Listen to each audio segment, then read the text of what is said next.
Sir ये जो आज संयुक्त किसान मोर्चे की तरफ से शहीद भगत सिंह राजगुरु सुखदेव इन लोगों की आज पुण्यतिथि भी है, शहीद दिवस भी है। और ये तिथि जो है लाला लाजपत राय उनकी मृत्यु का बदला लेने के लिए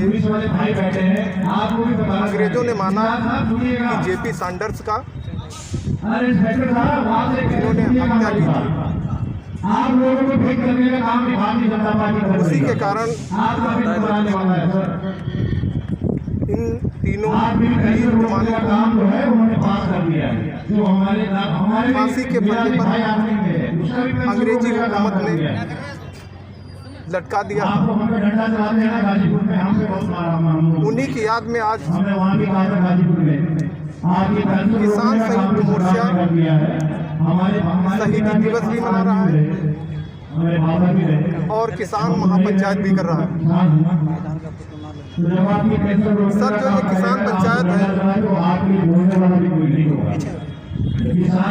किसानों को कहाँ पे कृषि कानून में खामियां नजर आ रही हैं, बता दीजिए सर। देखिए, एक तो ये जो कृषि कानून है, ये कृषि कानून गुलामी के दस्तावेज हैं नए सिरे से। इन कानूनों के जरिए जो मोदी सरकार है वो WTO के आगे घुटने टेक चुकी है और न सिर्फ WTO के आगे बल्कि जो वैश्विक वित्तीय संस्थाएं हैं IMF और विश्व बैंक का भी सरकार पर भारी दबाव है।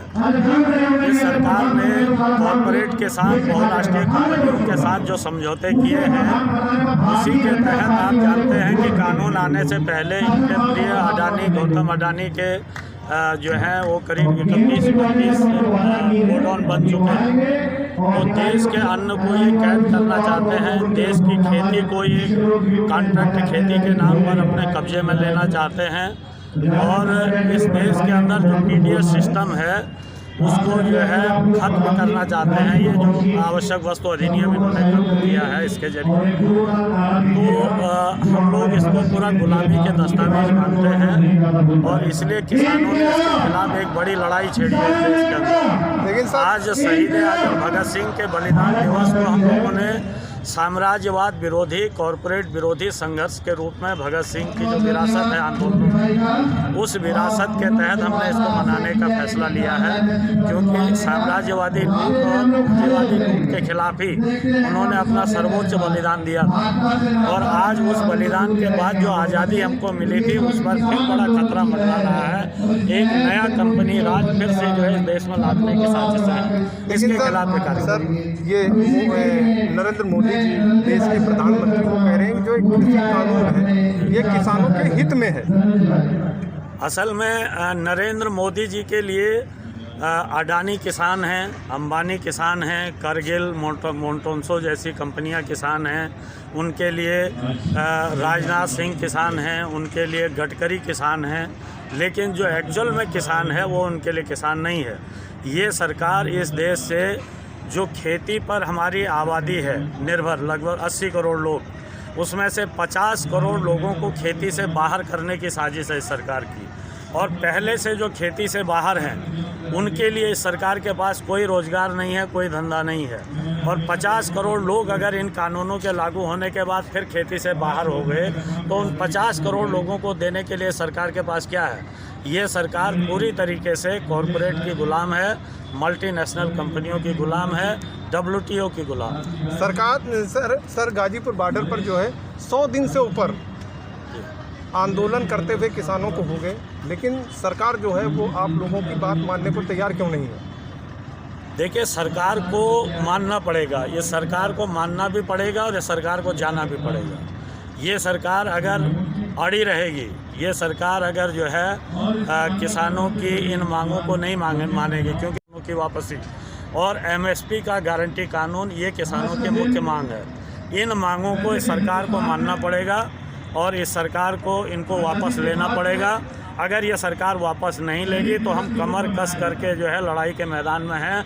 हम 2024 के मई महीने तक भी दिल्ली के बॉर्डर से हिलने वाले नहीं हैं। हम या तो ये सरकार इन कानूनों को वापस लेगी, एमएसपी कानून बनाएगी, या ये सरकार इस देश से गद्दी छोड़ करके भागेगी। सरकार कह रही है कि हम कानून रिपील नहीं करेंगे, कानून में तहे दिल से संशोधन करने के लिए तैयार है। संशोधन की कोई गुंजाइश इनमें नहीं है। जैसे मैंने अपने भाषण में भी कहा, सरकार कह रही है बीच का रास्ता बताओ, तो बीच का कोई रास्ता ही नहीं है। अगर इन कानूनों को लागू होना है तो किसानों की, इस देश के गरीबों की मौत सामने है। अगर इन कानूनों को वापस लेना है तो फिर इस देश की जो है ज़िंदगी जो है आगे चलेगी।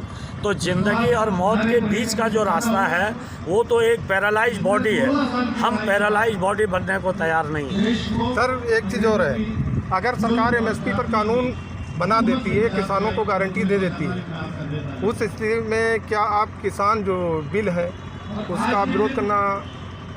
नहीं, अगर एमएसपी कानून बन जाता है और तीनों किसान कानून भी रहते हैं तो उस एमएसपी कानून का कोई मतलब नहीं, क्योंकि जब ज़मीन हमारे हाथ में नहीं रहेगी, अन्न का भंडारण हमारे हाथ में नहीं रहेगा, मंडी जो है बदल जाएगी, मंडी का सिस्टम बदल जाएगा, तो एमएसपी हमको मिलेगी ही नहीं। कानून भी बन जाएगा तो क्या होगा?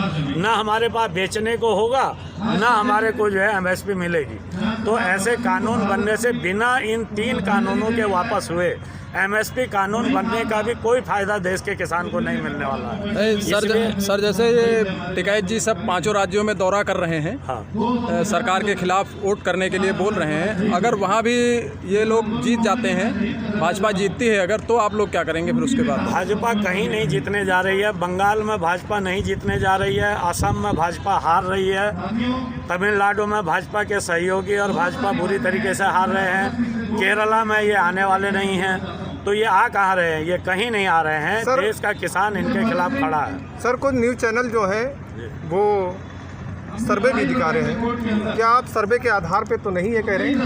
नहीं, सर्वे नहीं, हम तो ज़मीनी हकीकत बता रहे हैं, क्योंकि पूरे देश भर में जो किसानों का आंदोलन है वो तेज हुआ है। किसान नेता तो आज जा रहे हैं वहाँ पर चुनाव के समय, लेकिन उससे पहले आप जानते हैं कि बंगाल में रेल रोको बहुत ज़बरदस्त हुआ। बंगाल में जब हमने सड़क जाम की कॉल की, सड़क जाम ज़बरदस्त हुआ। बंगाल में जब हमने बंद की कॉल की, बंद ज़बरदस्त हुआ। बंगाल के अंदर किसान लगातार लड़ाई में हैं, और ये इनके अध्यक्ष ने तो 2 महीना पहले एक मुट्ठी चावल अभियान चलाया था, आपको याद होगा।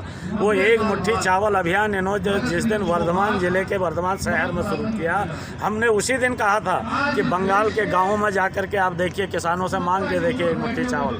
नहीं मांग पाए, इनकी हिम्मत नहीं हुई बंगाल के गाँव में एक मुट्ठी चावल मांगने की। सर एक अंतिम क्वेश्चन, यदि सरकार कानून वापस नहीं करती है तो अंतिम निर्णय क्या होगा? अंतिम निर्णय होगा, लड़ाई जारी रहेगी और इस सरकार को जाना होगा। ये सरकार चाहे बीच में जाए, चाहे 2024 के लोकसभा चुनाव में जाए, फिर इस सरकार को जाना होगा और एक ऐसी सरकार आएगी जो इन कानूनों को वापस। नहीं सर, जैसे हरियाणा में अविश्वास प्रस्ताव लाने के लिए कांग्रेस ने किया था, तो वहाँ पर तो नहीं हुआ, तो फिर बीच में सरकार कैसे जाएगी इनकी? नहीं, ये तो उनके जो किसान हितैषी चेहरा है उसको एक्सपोज करने के लिए था।